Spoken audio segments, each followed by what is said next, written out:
I finally put together the Cadet catapult glider that Sevic had sent me. The pieces come all cut out, although they look like to be laser cut. What is really nice is they're keyed, so they have to fit together in proper alignment. To get the stab straight, you use this triangle.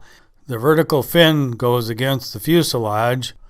You use the triangle as a gauge to do the wingtip dihedral. I just put a score through the balsa and then bent it carefully up and then put CA in the joint. Here you see the finished plane, although you have to add weight to the nose. Here you see it alongside a Frank Zayek catapult glider. Here I give it a hand launch, and the trim looked pretty good, but I knew when I stretched out the catapult launcher that it was going to be different because there'd be more speed. Well, the first catapult launch, it went too much to the right. I added a little clay to the left wingtip, and it opened up a little bit, but it was still going too much to the right, and now it was stalling bad. So I bent a little bit of left rudder into the vertical fin, and now it transitioned better, and then it went to a left glide circle. I gave it just a little bit more left, and the flights got even better. This is just completely typical of the flights I had. They were really consistent. It was really an overcast day and not the best day for doing video work, but the wind was really low, which was nice.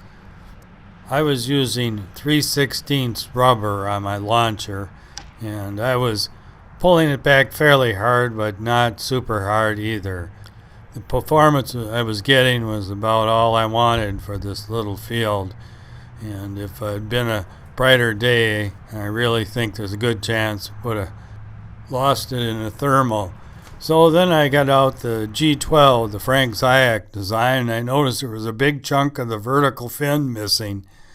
First I wasn't even going to fly it, and then I thought, oh, what the heck, let's see what happens. And I was really surprised it flew pretty well.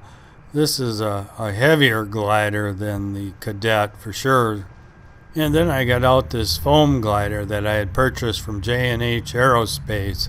I should have watched the construction video, which shows to put tape on the wing.